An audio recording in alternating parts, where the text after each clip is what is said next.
Welcome back to Credentialing Chronicles, where we spill the doctor's tea hotter than your morning coffee. And give you the insider scoop on the wild worlds of credentialing, provider drama, and everything they don't teach you in med school.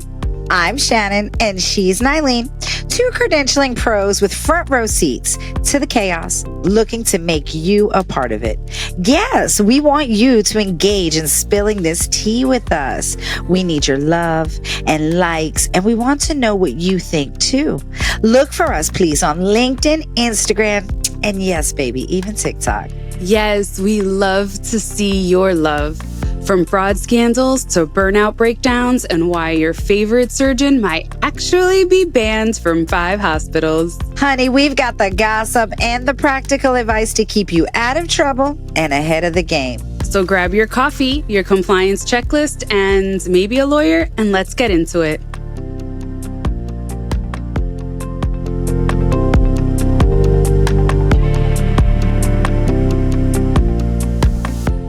Hi, welcome back. This one's not about billing fraud, messy credentialing files, or even boardroom drama.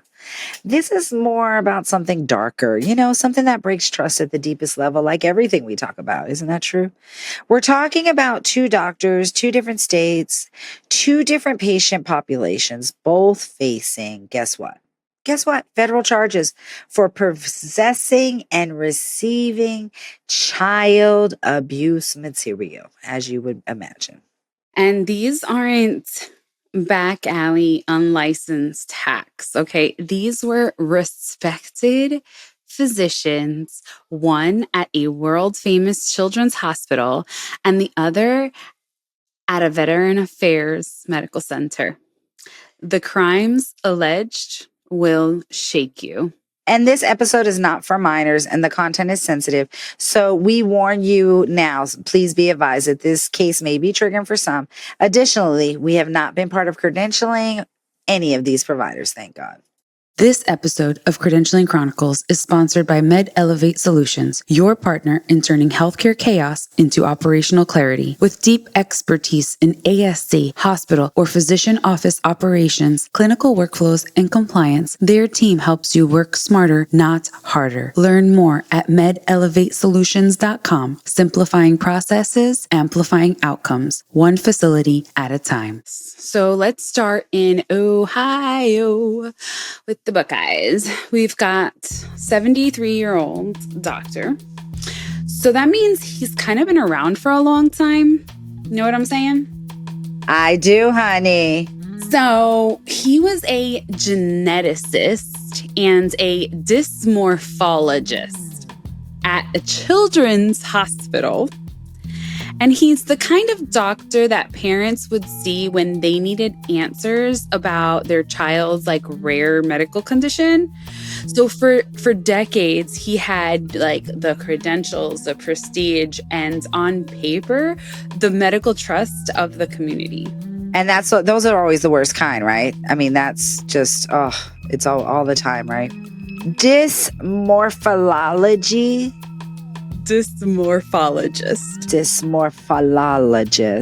Nyleen.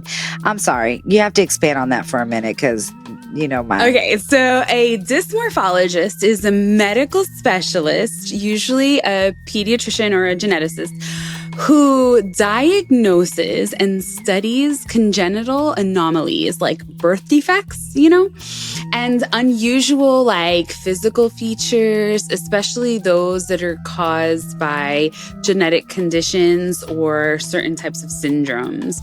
They really focus on recognizing patterns of physical traits that may indicate an underlying genetic disorder. They differentiate between normal variations in appearance and features that point to a type of syndrome.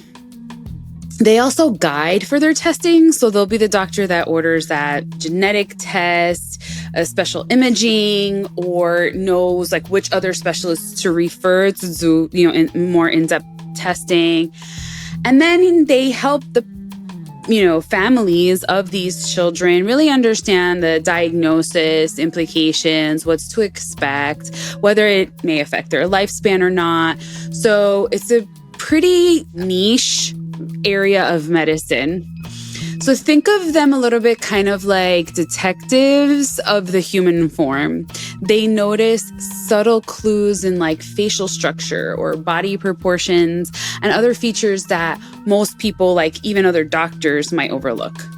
Okay, that sounds interesting. And now, so he is a dysmorphologist, and now he's facing federal charges that can put him away for what, 20, 30, 40, 50,000 years?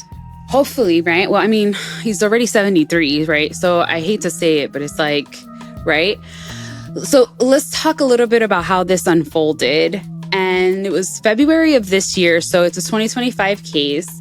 A detective from the county was working with the FBI, and the FBI has this unit called the Child Exploitation Task Force, and it got a cyber tip. All right. Off of the internet, like a Bing visual search 4 times. And what happens is someone uploads an image containing child's explicit material to search more like it, almost like a chat GPT or like a search engine. So they'll put up an image to get more images, like pretty sick stuff. So the IP address that uploaded this image was then traced back to this doctor. Oh my God. So he was actively using these images to find more images, is what you're saying. Exactly. So when investigators executed a search warrant in June, what they found... Now, I have heard of some crazy numbers, but girl, like it almost brought tears to my eyes, because these are actual images of children, over 153,000 images. How long does it even take to look through that many images? Okay? Just it's a sickening amount of time, because you put that and couple it with his age of 73 years. His whole life. Right? His whole life. I'm sorry. That's how long it takes to look through that many images. Then it's not only images, it's videos. There were over 470 videos of child abuse. And it's the S abuse, okay? Because I don't really want to refuse using it's so bad I can't even say that word. I don't even. It's the worst kind. And it's not just the volume. It gets even worse. It was the content, okay? Because some victims were as young as newborns. The court documents say some files were so graphic that even seasoned investigators flagged them as the worst that they'd ever seen. Like, I feel bad for those FBI. There was a podcast I listened to one time, and she had interviewed somebody who worked for the FBI that did this work. And these people burn out. I mean, you can't, you get so sick in your head, right? Just the even thought of it, you having 6 beautiful daughters, me having 1 daughter, like you just even imagine this stuff. It makes you sick to your stomach. This man has been practicing for 40 years before he gets caught. Not only that, of course, me, I had to go do some research. Pulled up this man's licenses. He had licenses in 4 different states. His Ohio license was active until now, until literally the last couple months where it was permanently revoked. This man still had an active license to practice in Ohio, Shannon. So they didn't even go out. Oh my goodness. It's just so much. I mean, let's talk about a couple of things. I mean, 6 daughters, one of my daughters has a rare chromosomal disorder. Oh my goodness. Yes. I mean, so we literally would have seen a dysmorphologist when she was a child, being diagnosed with this. It's just unbelievable to think that this is just out there to this level, and like you said, this is 2025. Like you said, the man's license is still active in Ohio, and the only way that we can get this out here, you all, is to just keep talking about it, like like our podcast, like other people on TikToks. I mean, there's so many people out here talking about doctors these days, and here's the part that's just hard to wrap my head around. Was at his arrest, like you said, his Ohio medical license is still active, and it's just unbelievable, because it's like, who is auditing and making sure that this is all, not falling through the cracks of the systems? And of course, the hospital fired him right away. And since then, of course, his license has been, quote unquote, permanently revoked. But it doesn't show any board actions, you all. It just says permanent revocation. Yeah, if you go to Maryland, if you go to Ohio, if you go to Virginia, there's nothing. It says nothing. I mean, there's one state that if you go to, it says board action, yes, but all the other states said no. And so again, it's like, how do people protect themselves? Exactly. So of course the hospital went ahead and started doing, control of PR control, and they fired him, right? They put out a statement condemning, of course, child exploitation, but it really shows the gap in the system. Law enforcement has one timeline, meanwhile licensing boards and hospitals have another, and if the criminal charges aren't filed yet, you might have someone under active investigation still legally seeing patients. I'm sure they've been looking into him for more than 2 months ago. And who alerts the medical board? And does the medical board listen? I mean, the questions upon questions upon questions that we have. And the feds, they do look, right? They didn't ask for him to be detained. So they did finally find him, but they didn't ask for him to be detained. The judge let him out on his own recognizances. He didn't even have to pay a fine, a bond. He didn't even have to pay a bond with over 153,000 images, you all. That makes me sick. So picture being a parent in that community. And why does it always have to be Ohio? Like Ohio and Indiana? Like what? It's almost just as bad as Florida half the time. I mean, we're hearing about 150,000 abuse images, knowing the man accused is out before dinner? Like, really? Even though investigators say there's no evidence of any images involving children from this particular hospital, it doesn't matter. The damage to public trust is done. Yeah, I mean, come on. That's just the least of the worries, So you're telling me he had 150,000 images and he's never, did any? Come on. It's just, again, a parent of 6 daughters. That's what I have, like you said.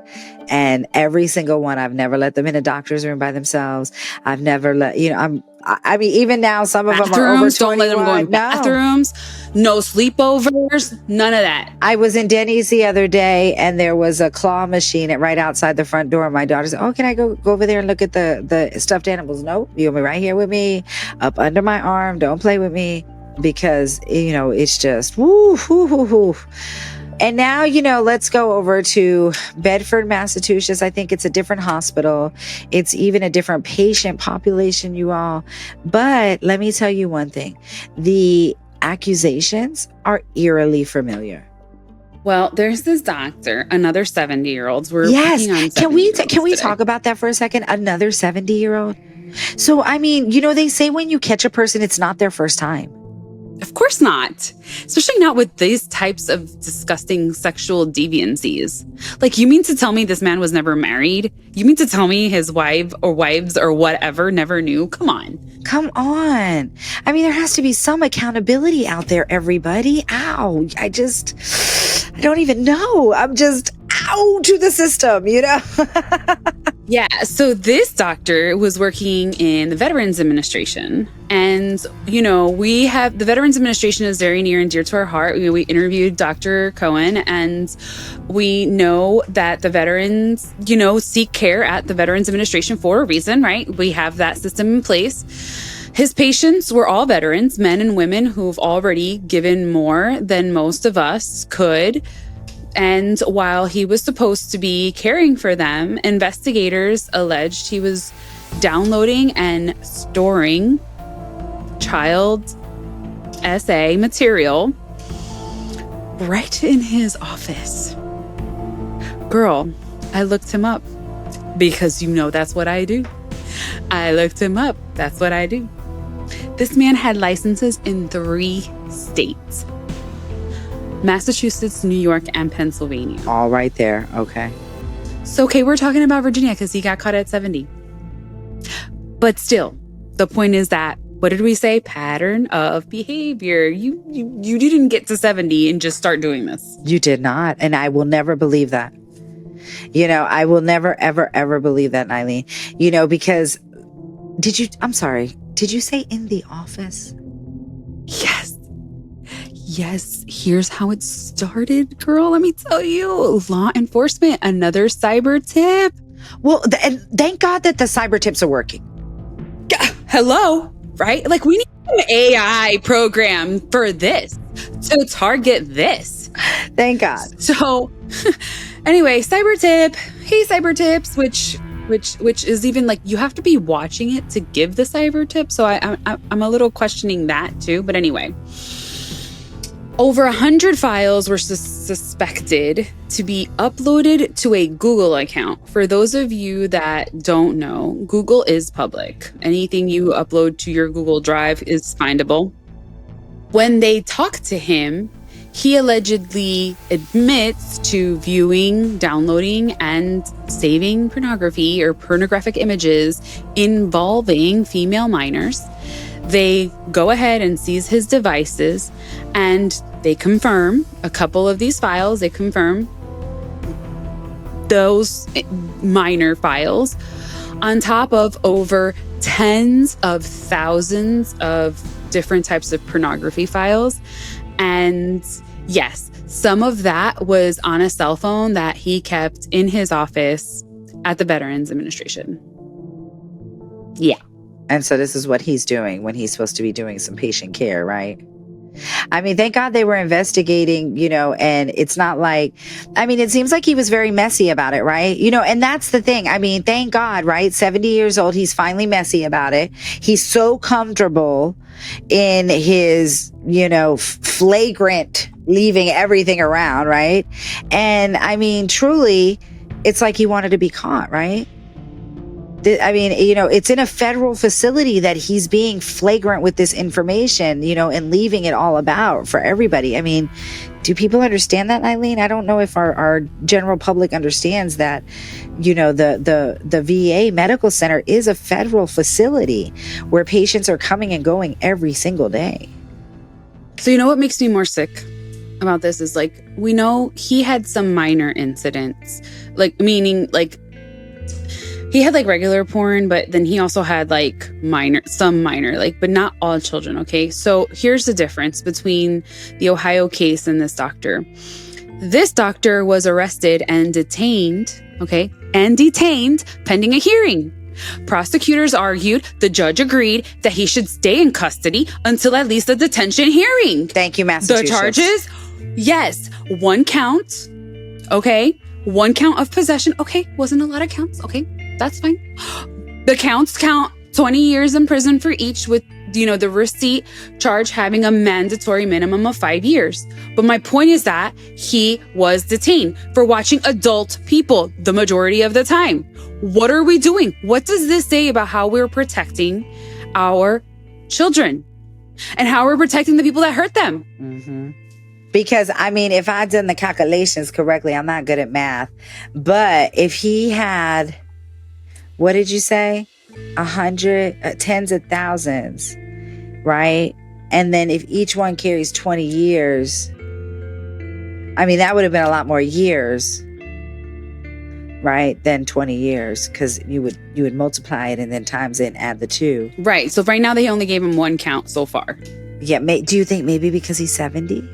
I don't care. Because then he would be 90. That's what I'm saying. I'm just trying to rationalize it. Why would, it would only be 1 count when they found so many things on him? And then why would they let the other man out on his own face? Your signature lets you out on the recognizance. It's not, you pay a bond and you have your house for collateral. You're literally, it's just your signature. And it's not, it's not about some hidden file in the background. I mean, this is about deliberate searches, deliberate downloads, and a stash kept in the same space where patients came for care. Right. And it took federal, state, local law enforcement, plus the VA's own inspector general's office to put the case together. Which makes you wonder, how long was this going on before this quote unquote cyber tip? Yeah, we really got to figure out how the cyber tips work, because I'm liking the cyber tips. FBI, if you're listening, we really need to know. We really need to know. If you want to come and interview on Credentialing Chronicles, we would love to have you, and so we can talk all about. We want to do the doctor edition. I know, the doctor edition. Okay, so today we talked about 2 doctors, 2 respected facilities, 2 different patient groups, and in both cases, the alleged crimes only came to light because of cyber monitoring and law enforcement. There was nothing in credentialing files. These were not people that were caught during credentialing or recredentialing that would have warned patients or colleagues. But when we're talking, here's the reality. Credentialing protects against what we know. It does not predict who's hiding something in the dark. And there are still safeguards that we can strengthen, reporting requirements, rapid license suspension, cross notification between law enforcement and boards. I mean, there are things that we could do. So PSA section, like we normally do for our patients, right? Trust your gut. Yes. I'm sorry, but at the end of the day, trust your gut. You go in, you get a funny feeling, it's usually right. Use your state medical board license, even though we just saw they didn't have an action. But check the status, check the disciplinary history, even if it feels off. Document everything, even small concerns about a provider's behavior, the way that they did something. Your notes could end up being part of an investigation later. True. And for doctors and providers, guard your boundaries in your conduct. Anything illegal or unethical erodes the trust, and the entire profession depends on it. I mean, nowadays, I feel like doctors are under fire. And so it's just, up the professional conduct. I mean, you can't be too professional, right? Speak up if a colleague's behavior raises red flags to you. And reporting truly at this point isn't optional. It's part of your oath to do no harm, even if it is, a colleague. Yeah. And so for our MSPs, our medical services professionals out there, push for policy changes, advocate for immediate suspension when criminal investigations involve violent or sexual offenses. Do more than just the minimum. Don't just check a license. Do your mid-cycle license checks, have best practices, do your SAM checks and your OIGs, and have them on your continuous, 30-day monitoring. Have your NPDB on continuous query. Cross-reference law enforcement. Run Google alerts. Run Google checks. Create escalation plans and know exactly who to notify internally. And if law enforcement has to be contacted, don't feel scared and just know what to do. Yeah, and I second all of that. I mean, 2 cases, 2 respected doctors at one point, and the proof that the system we rely on, it still has huge blind spots that, AI can't fix, only we as MSPs can fix it, again, by doing the things that, Nyleen just mentioned, rerunning background checks, mid-cycle license, all of that she, even though it sounds redundant, but this is the way that we are going to be able to catch things like this. Because again, if, Virginia just suspended the license, Ohio's still active, you don't know it. If you're doing, mid-cycle license checks, you would be able to catch something like that before it actually came out. So until those holes are closed, what are we going to do, Credentialing Chronicles? We'll keep a flashlight on them no matter how dark the corner. Yes, because the tea's not just for sipping, baby. It's for saving lives. And again, we need you to do us one free favor. We need you to share. We need you to like. We need you to, what else? Nyleen, tell me. Tell your friends. Just tell one person today. Get into podcasts. It's the upcoming. Everybody's into them. You want to listen to something. You want to share something with somebody. You want to learn about something. It's a really cool way just to, get into something new and have 2 new friends.